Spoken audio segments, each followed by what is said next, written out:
It's no secret that the P.U.N.K Kashtira deck has been a very recurring and constant theme on the channel, and a lot of people have absolutely loved it.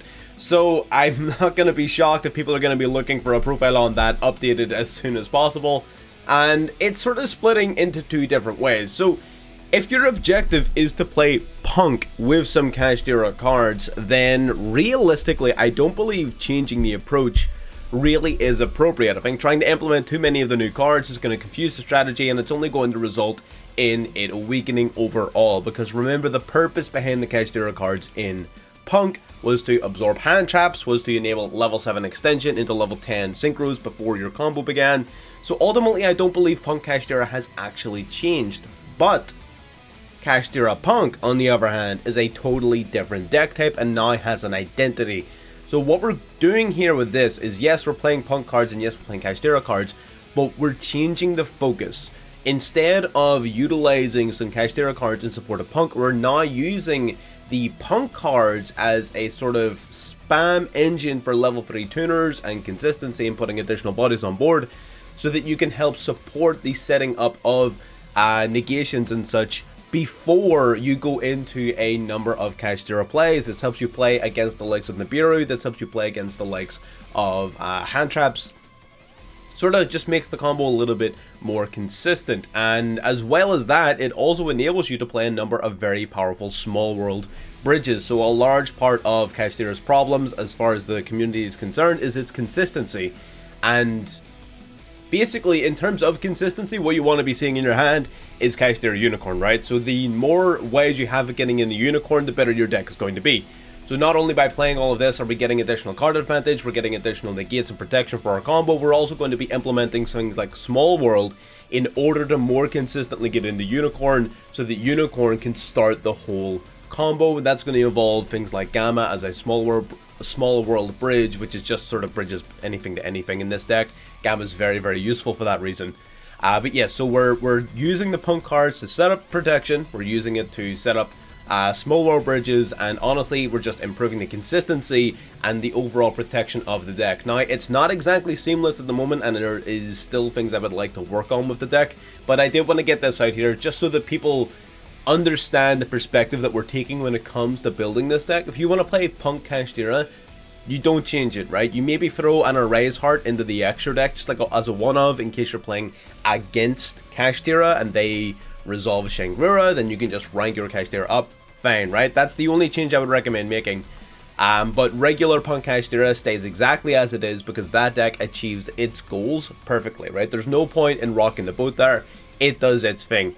This deck wants to do something entirely different. It's trying to set up a Kashtira board using the P.U.N.K cards to absorb interruptions, to set up protection, to increase consistency, and ultimately just to give the deck a little bit more impact rather than playing 16, 17, 18 flex spots when you don't have nearly enough combo starters to justify that amount of flex. But anyway, I'm not going to ramble here too much at the beginning. I know this is a pretty long intro, so if you're new to the channel, subscribe, like the video if you enjoy watching. We're going to go through some replays here so we can talk about the deck and what it does, and we're going to do a card for card profile at the end of the video, so stick around for that, of course, and let's get into it. Alright, here, so getting into game number 1, what we're going to do very briefly is talk about this. So in terms of the objective ultimately doesn't change very much. So we're going to start with our P.U.N.K cards, of course. Same thing we want to do always is trying to beat an interruption. Now, as opposed to trying to protect the resolution of your P.U.N.K cards, your objective more so is trying to protect the resolution of your Kashtira cards, right? We're shifting the focus, like I said earlier on. What we're going to do is grab Ziyaman from the deck here off of the Ogre. We're going to summon out the Kashtira Ogre using its effect. We're going to grab the Big Bang to use later on. We're going to normal summon Ziyaman. Ziyaman gets searching. Game, pretty standard stuff here. We're left in a position where we could either go straight into Baron here, but we wouldn't have had a way to put a Kashtira back on board, so we're going to put that off for now. And Theosis, of course, also locks us into Exceed. So this is where...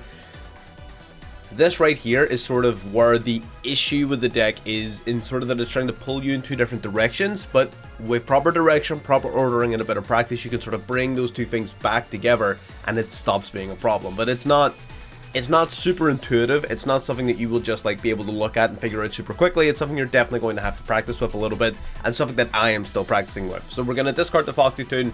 That's going to beat out the Max C. The only reason we didn't use Small World at the beginning of the turn to trade out Ash for Unicorn was I kind of thought he had Max C, so I would rather have kept the Ash just to make sure that we're actually able to play the game this turn. So we are going to Ash that Max C, but now we're going to put ourselves in a position where we can still actually get access to a decent Small World Bridge. We're going to change the focus, utilizing the P.U.N.K cards as support. We're going to banish a card from the top of his deck. We're going to banish that Runic Fountain here. That's a bit of a pain in the ass. Now we're going to use the Jam Dragon, and the Jam Dragon is useful here because it allows us to search for a level 3 Psychic Monster. Now, of course, that's going to enable us to use Small World, because it's going to grab Ziyaman. Now we can use Ziyaman as a discard or banishment target, off of Small World.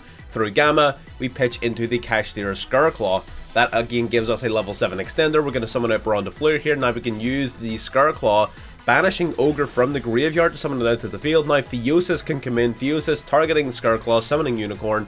And now we can get gaming here, because Unicorn's going to search our deck for Kashtira Birth. Kashtira Birth then activates. We're going to be able to bring back the Ogre. Then we got 3 level 7s to go into our Erase Heart. So we were able to set up Baron and Erase Heart there, which is definitely pretty strong, because now our Erase Heart is very, very safe. The Baron definitely helps protect it an awful lot. And of course, Erase Heart is an absolute menace of a card, right? They're going to go for the Sky Striker maneuver. This is a pretty interesting play here. We negate the maneuver. They then chain Freezing Curses to negate our Baron. But what we're going to do is we're going to use Kashtira Erase Heart, removing 3 materials to banish the Baron, right? So we're going to protect it from being negated, essentially, because I'm pretty sure they were trying to get rid of our Erase Heart, weren't they? Yeah, they were. So they were trying to get rid of Erase Heart. We're going to protect Erase Heart by negating this. They're going to try and negate the Baron using Freezing Curses, so we banish the Baron before it can get negated by Freezing Curses, so that the Sky Striker card is still negated. Ultimately, we know sort of by the top 5 cards of his deck, he's playing some sort of Runic Sky Striker nonsense, and he wants a bunch of spells in his graveyard, meaning Erase Heart completely cucks him. So the longer we can keep Erase Heart around, the better it's going to be. It's going to be very easy for us to eventually just scoop up a free win here. We are going to equip on a Unicorn. Again, of course, Erase Heart equipping a card onto itself every single time a card is banished. We're going to get back a bunch of our Scarclaws. They're going to go into Zeke here. Zeke actually serving a purpose in banishing our Erase Heart at least until the end of the turn. So they're able to get rid of it temporarily, but they've already utilized basically all of their resources. So they're just going to go into Shizuku here, and unfortunately they're just going to pass. They don't have a battle phase thanks to the Runic cards, and they weren't able to generate really any advantage out of that play, because we had already absorbed all of their cards. We're just going to go Birth here. They're going to go Max C. That's totally fine. They are going to get a draw 1 off Birth, but there's no point in us breaking our back and doing a whole bunch of summoning when we could literally just search for some follow-up off of our Unicorn, and we can just attack and then pass, right? So we get 1200 over the Shizuku, 25 with the Unicorn. We're going to banish the Hayate from his extra deck. The reason we banished Hayate is because he had like 3 strike, he had 3 copies of the Fire one, I forget its name now, but he had 3 copies of that, but he only had 1 of the remaining cards. So I thought, okay, we'll get rid of Hayate. That's going to remove all of his potential follow-up, and then on the following turn we can just get rid of his last remaining Shizuku, and then that's game over, right? So they're going to go Mobilize Engage here. Mobilize Engage, searching for Widow Anchor. Widow Anchor, of course, being the negate they're going to try and use to temporarily immobilize our Erase Heart. That is a bit of a problem, of course, we all know that. We are going to use the Kashtira Birth. We're going to banish a bunch of his cards from the graveyard, though. Our Erase Heart is going to get negated by the Widow Anchor, but he's having to basically put everything into stopping this Erase Heart, that he has no resources left to do anything else. And now that Erase Heart is negated, we can send Maxi to the graveyard. So now he's no longer playing under Erase Heart, but now he's playing under Maxi, right? So you pick your poison. You got to pick what game you're playing under here. And I don't really think our opponent's in a position to play under either. He's going to go Kaija Coliseum, using these to go into Kagiri. There's the one I was talking about. These 3 copies of Kagiri, so we weren't banishing it. He's going to grab back the Widow Anchor from the graveyard here. We're going to go Unicorn. Unicorn going to banish the last remaining Shizuku, so now he doesn't have anything he can do with that Kagiri. And again, he's just forced to pass. He doesn't have any more link plays. He doesn't have nothing. We're going to go Unicorn. Unicorn, I think it's going to... Oh, they're going to negate our Erase Heart here, actually. Doesn't have enough spells engraved to steal it or anything like that. It's just negated, which again is literally nothing. Kashtira Birth, finishing off his graveyard, banishing all the remaining cards left there. A Rise Heart is negated, but it is a mandatory activation, and just like that, there you go. Punk cards helping us play through the initial hurdles, helping us set up a Baron de Fleur, helping us play through and protect our Rise Heart much more. Again, if we weren't playing this particular version of it, if we didn't have that Baron de Fleur up, they would have very easily have been able to deal with our Rise Heart right off the bat, right? It would have just been gone thanks to that Afterburners, but because we had Baron and because we did some sort of smart chaining, we were able to play through that very, very easily. So that's an idea of where I want to take the deck. I don't know if it's like 100% there just yet, but this sort of breaks down a lot of the ideas and basic concepts that I wish to implement into a final version. But anyway, let's get into a couple more games before we start on the deck profile.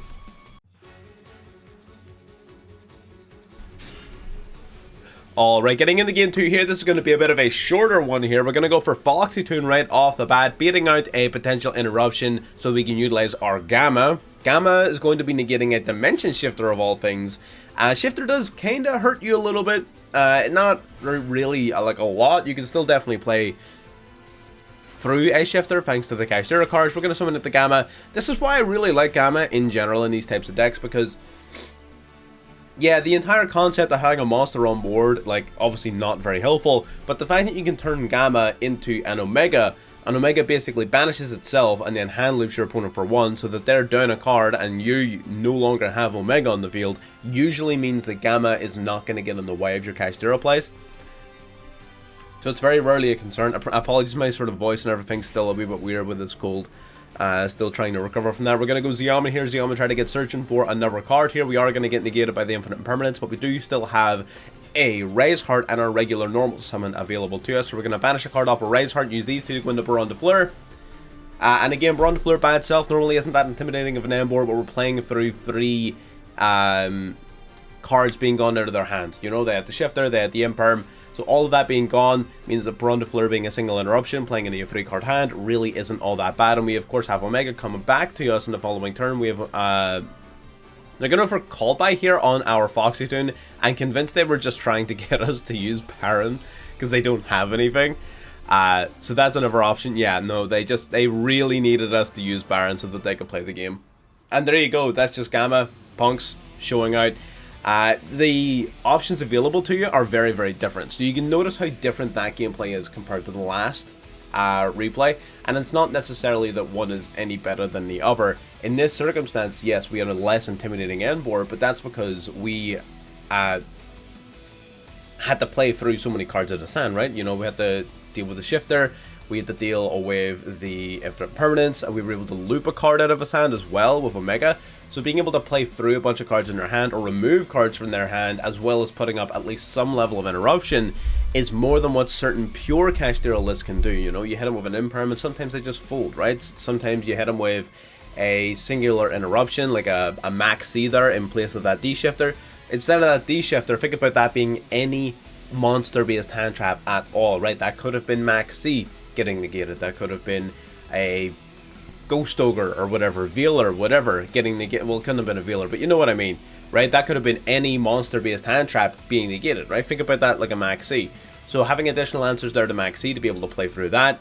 The Imperm as well, making our life a little bit difficult. The timing of that wasn't exactly the most optimal, but honestly, again, we're just showing off some of the basic ideas and concepts. I do want to refine these further, but honestly, again, being able to deal with so many cards out of their hand, frame 1, while still being able to put up some form of interruption is still pretty good. So that is what it is. Let's get into game 3.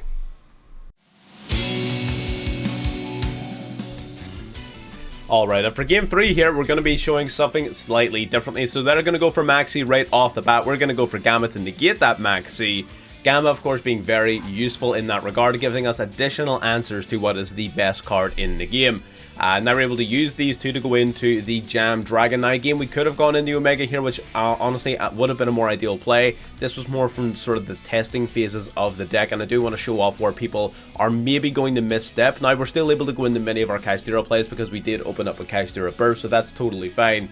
The Jam Dragon basically just helps us search for a card, first to normal summon Burf allowed us to play through having a monster on the field. Again, it could have given us an extender later, but I don't think that was overly necessary. So we're going to use the Unicorn here to grab our Theosis. Theosis then going to target the Unicorn, summoning out the Fenrir from the deck. Fenrir then going to use its effect to search the deck for the Rise Heart, just like you would in regular Kashtira. We're going to summon out the Rise Heart, using these two to go into Shangri-La. Shangri-La then going to activate in response to the Rise Heart's activation and lock up a zone. That's going to enable our Rise Heart to come out. So just like that, again, basically summoning a full Kashtira board here, bringing back the Fenrir. And this is solid. Now, could it have been slightly better? Perhaps if we had gone Omega here instead of Jam Dragon. I wasn't sure if I wanted to go for the Unicorn direction or if I wanted to go Xiamen to get something else out first. And I think I sort of committed to the Xiamen and then changed my mind, which is dumb, right? Once you commit to a play, you have to commit to the play. What we could have done here instead is this could have been basically the trap card, the Big Bang. Because we would have been able to special summon the Unicorn and then use Burf to normal summon the Ogre as opposed to normal summoning the Unicorn, right? So small misplay, may have made a slightly better end board, but honestly, again, this is still pretty solid, having the Fenrir and the Rise Heart and the Shangri-La. Shangri-La then, of course, going to try and summon out another Kashtira. During the standby phase here, we're going to summon out a Unicorn, so this is a solid enough board. Triple Tactics Thrust, though, is a damn problem. Thrust is an amazing card right now, and I absolutely love it. They're going to go for Imperm onto our Rise Heart, because of course they are. A Rise Heart being negated means that Max C is now live, so that is definitely something to consider. We're going to activate it right away, but he is going to have, he's going to be playing Dinos here, which, this was a really cool matchup. I really like this one. They're going to go for Fossil Dig here, Miscellaneousaurus making his Dinos unaffected. We're going to use Unicorn to banish the Dolka in response there. Again, the best banish for dinos, it's sort of hard to tell sometimes. It depends really on what their hand is and what they have access to. We're locking up a couple of zones here so we can try and stop it from comboing too hard. They're going to go Archosaur. We, like an idiot here, I believe we activate Ash Blossom. Yeah, we do. That was so dumb. It's been a while since I played Master Duel because of me being away for so long, so I forgot that the Ash Blossom doesn't actually do anything to the Archosaur thanks to Miscellaneousaurus. So misplay from me. That happens on occasion. We're going to go Baby Stegosaurus here, summoning out the Oviraptor. Oviraptor searching for Doggoran. Doggoran tributing over the Shangri-La, freeing up his zones, but we are playing under Max C, so he does start giving us a lot of cards. So realistically, he's in a position where he has to finish us off this turn, or he is going to suffer, and I think our opponent is going to take that bet. They're going to go Ultimate Conductor here. They're going to pop the Baby Stegosaurus to flip the whole field face down. And anyone who's read the text on the Conductor knows that that's when it really gets to work. So now we're going to use the Baby Stegosaurus, summon a Giant Rex and the Oviraptor into the Pentastag. Pentastag means that anything pointing to it does piercing damage. So we have a 3500 meter swinging over all of our monsters, 11 over the Fenrir, 23 over the Doggoran. We've got 14 over the Unicorn. Another 11 over the Jam Dragon, 500 over the Rise Heart, and that gives him perfect damage there to finish us off. Very well played, playing through the full Kashtira end board, playing through the Max C and everything. He comes out on top. It's hard to complain about that. So we did really well. May have been different, may have been better if we had gone for the Omega lane at the beginning. I do think that was a pretty sizable misplay from us. I definitely think Omega at the beginning was the correct play. But either way, it happens. Let's get into the deck profile. Alright, so this Kashtira Punk. So, not Punk Kashtira. Kashtira Punk. Big difference. Basically, the idea, again, like I briefly described at the beginning, the idea is to utilize your level 3 tuners to go into level 10 synchros and sort of enable generic synchro plays before you access your rank 7 toolbox. So, having the Xiamen, the 3 of here, Foxy Toon, Ogre Dance, all of these cards enabling you to go into level 3 tuners alongside your level 7 starters, hopefully enabling, of course, the big plays at the beginning of the turn rather than having you wait and then get hit by Max C, or wait or having you get by Nibiru or something like that. This should help you play through those. It also enables, of course, things like Small World, which will help you get easier access to your Unicorn and such. So there's a bunch of different ways in which you can look at it. It definitely has a place. I think there's something here. I'm still working on it though. I'm not sure if we need to go for the Charcuterie line. I think we can maybe cut that down. We could slim the deck down a little bit to make it slightly more consistent. So there's definitely room for improvement here, and I do plan on revisiting this and playing it again as we go along. But there's a lot of other decks as well that I want to learn. I want to learn Gishki, Reski, all of these other fun things that seem like a blast. So I am going to put this up here just as an update to the idea. We are going to talk about it card for card here in a moment. But do bear in mind that this likely isn't going to be what the finished version is, but I think it's pretty damn close, right? I think it's almost there. We're getting most of the execution right, and it is working out very well. But anyway, let's go through the deck card for card, just so we're all on the same page here. Let's talk about hand traps first. So we, of course, have the Gamma package. Gamma serves as both a hand trap that is very, very powerful, helps deal with Max C in particular, which is the biggest card we want to deal with.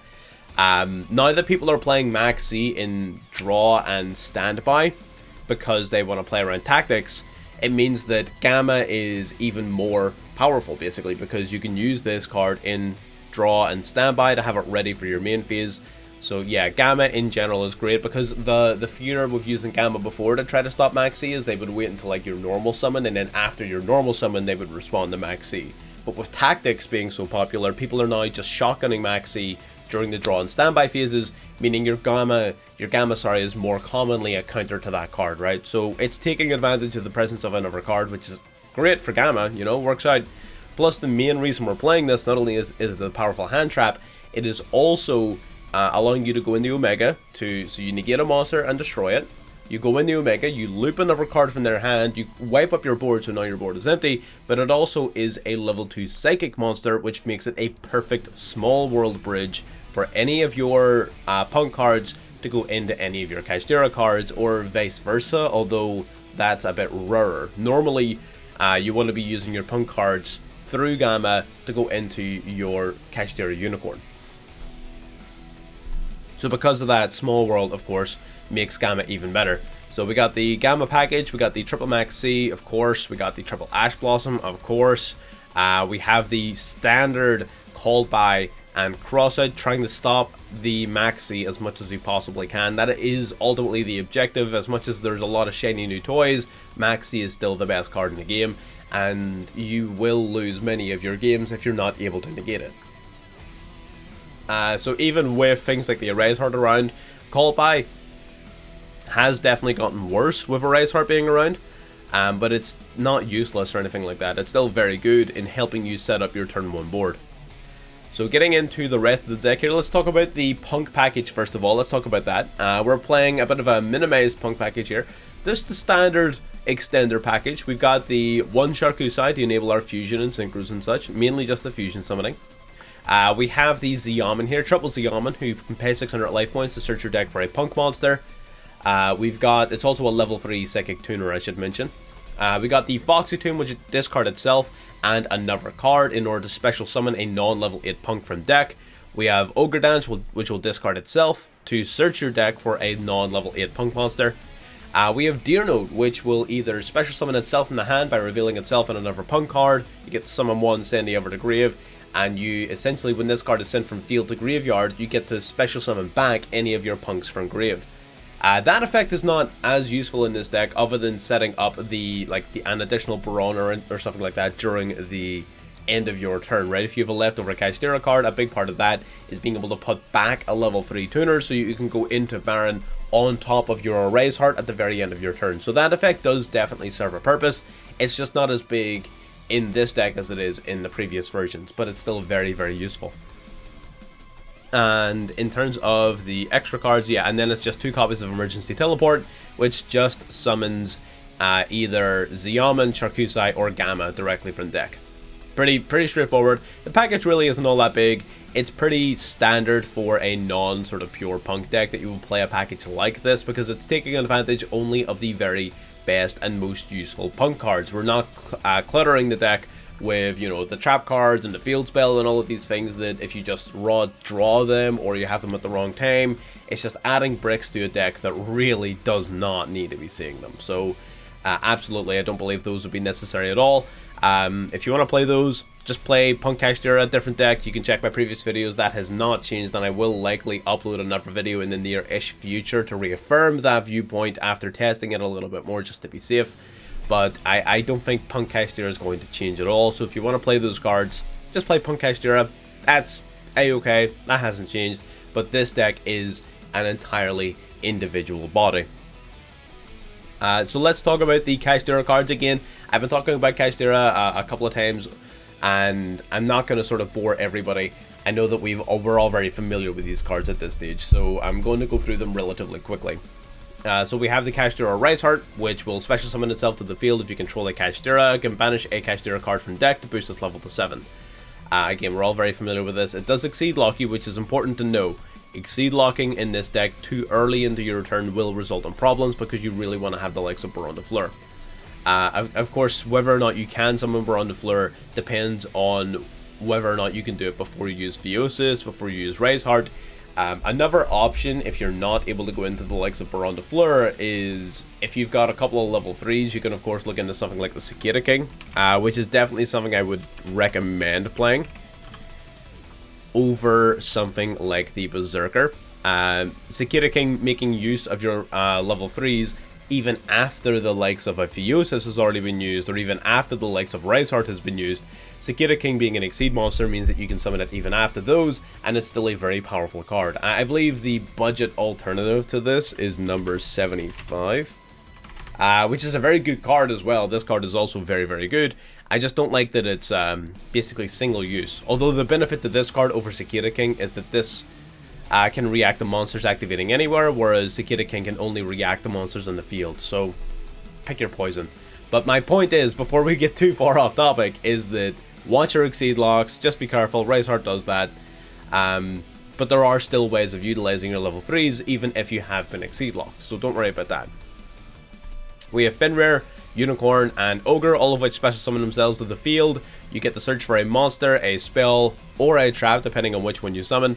And they all also have effects that activate on the activation of an opponent's monster effect. Fenrir banishes a face-up card, Unicorn banishes a card from the extra deck, and Ogre banishes a card from the top 5 of your opponent's deck. All very straightforward, all level 7 psychics, different attributes, very useful cards overall, big targets for Small World, and yeah, that's the Kashtira cards. We're all very familiar with them. We have Scarclaw, the Scarclaw Kashtira. We're not playing the Tearlaments Kashtira, although you could, but I decided not to. We got the Scarclaw Kashtira here. Basically, you can special summon itself out from the hand, and then you banish his Kashtira or Scarclaw card from your hand or graveyard. So basically just acts as a free level 7 extender, which again, as you saw in game number 1, can be very important. Sometimes you just need to be able to slap that level 7 body on board to go into your Rise Heart or to go into your Shangri-La, or whatever it is you need to be doing at any given stage. It can also help in some situations if you just raw open it, and it might even be worth playing additional copies for this purpose, but if you just open it, sometimes it's worth going into the likes of Unicorn, normal summons the Yaman, use these two to go into Baron, then you can special summon out the Kashtira, Scarclaw before doing any sort of Theosis plays or anything. It does change the line slightly because it is Earth, and for that purpose you might want to consider the Tearlaments Kashtira instead. If I could spell, yeah, no I can. So, because this is Earth off of Theosis, which we're going to talk about in a second, you wouldn't be able to summon Fenrir, which is, again, it's a very super niche, small problem, right? But it is something nonetheless. So what you might want to do is play the Tearlaments Kashtira here instead, or in addition to, so that you can use this water attribute as a viable target off of Theosis, right? So just something to bear in mind. I wanted to bring it up, but it's not a huge concern. If you didn't understand most of that, don't worry about it. If you didn't understand it, that means you haven't played enough Kashtira to be making those assumptions. So my advice is pick up some Kashtira, play it a bit, get more familiar with the cards, and then that will make sense to you. Then getting into the rest of them here, Theosis. Oh, I should mention Tearlaments Kashtira, basically identical to Scarclaw Kashtira. Special summon, banish a Kashtira or Tearlaments card. Does a bunch of milling, it's not really all that important. But yeah, it's just a free level 7. Theosis. Target a Kashtira you control. Special summon another Kashtira with a different attribute from the deck, but you are locked into Exceeds only. This card is pretty incredible. Again, as I talked about in my previous video about pure Kashtira, this is going to be one of the sticking points that limits the flexibility with Kashtira of other deck types, but at the same time, if you play it intelligently and you play it correctly, it's going to open a lot of doors as well. So being able to just spam out an additional Kashtira from deck is absolutely amazing. We have the Pressured Planet, which does a whole bunch of things, but its main effect is that it searches a Kashtira card on activation. My nose is really bugging me with this cold. It boosts up your monsters by 100 attack and defense for each different attribute. If your Shangri-La activates its effect, you get to pop a card. All of which are pretty useful effects, but by and large, its main effect that you actually care about is definitely the search effect on summon. So I wouldn't worry too much about the rest of the text on that card. We have Kashtira Birth here. Kashtira Birth allows you to normal summon level 7s without tributing. During your main phase, you can special summon a non-exceed Kashtira monster from your banish pile or graveyard, and if your opponent activates a spell card while you control a Kashtira monster, you can banish up to 3 cards from their graveyard face down. Excellent graveyard disruption, excellent recursion, unbricks like crazy, absolutely mandatory 3 of in most decks that play a significant amount of Kashtira monsters. Otherwise, you just don't want to brick on bad cards. But Birth is a fantastic card in a relatively high density Kashtira deck. And lastly, we have Big Bang. Big Bang is pretty awesome. It's basically diet evenly matched. If there's a Kashtira Exceed monster in the field, both players basically banish monsters until they only control one. And if this card is ever banished, you can target a Kashtira Exceed monster. You basically take one of its materials, add it back to hand, and then immediately special summon it back. So you basically get to just special summon back one of the Kashtiras that are underneath a Shangri-La or underneath an Arise Heart. We show it off a little bit in our first video, but it's a very straightforward card. Getting into the extra deck, this is the part that has the most, I don't want to say issues, but this is where it's most contentious, right? So what I would say right away is, in hindsight, I don't know if I will play Rising Carp. I would maybe cut the Sharkusai and the Rising Carp, and I would maybe cut the Amazing Dragon. That's what I would think right away. The Jam Dragon still has a place. It helps you follow up with small world targets and things. You can even, if you want to make better use of this card, you could even play the likes of Ghost Ogre, just to be safe. I think Ghost Ogre is a little underwhelming in this format, but again, this format hasn't developed fully yet, so we may end up playing Ghost Ogre. It is a level 3 tuner and everything as well. It's a decent small world bridge in a lot of cases, so Ghost Ogre definitely could be worth playing for sure, and it would make better use of your Jam Dragon Drive in a pinch. But this card definitely has a purpose in searching for additional small world bridges or setting up additional tuners if necessary. Omega is basically mandatory if you're playing the Gamma package. I think Omega is that good. If you're playing the Gamma package, Omega being able to wipe itself off the field by as well as looping your opponent's hand for one, I think is just instrumental in making Gamma useful in this deck. If you're not playing Omega, I think Gamma becomes a massive issue. It does. It really clogs up your plays. It just gets in the way of everything. Yeah, I would not recommend playing Gamma if you're not also playing Omega, for sure. Baron, sort of the whole point of the deck, honestly, is Baron. Baron, of course, having a once well face-up Omni Negate helps you set up a negate before you go into any of your big plays that would be vulnerable to interruption. So you want to ideally use one of your level 7 Kashtiras as well as one of your many level 3 tuners, or at least one of your many routes of getting a level 3 tuner. Cheng Ying, of course, a backup level 10 monster. This card's pretty solid. Doesn't really do much. I didn't summon it like at all, so if you don't want to play Cheng Ying, maybe you don't have it, maybe you're just not interested, you can cut that as well. It is entirely a flex spot. We have the Psychic M Punisher, so this is here if you want to use one of your level 3 tuners alongside one of your level 8s. Psychic M Punisher, so long as your life points are less than or equal to your opponent's, it's unaffected by activated effects. Once per turn, you can banish one monster you control and any card your opponent controls, and at the beginning of the battle phase, it gains attack points permanently equal to the difference between your current life points. So he is definitely a problematic card, very, very powerful, but very seldomly summoned because we're not often putting the level 8s on board. On occasion, you might use it with the Jam Dragon, but like I said, it's very, very few and far between. So while it's a useful card to have in those niche situations, I wouldn't say it's worth breaking your back over if you don't already have it. Sekira King, I think, is definitely very, very, very useful. Either that or, like I said before, number 75. They basically do the same thing. They're both just monster negates.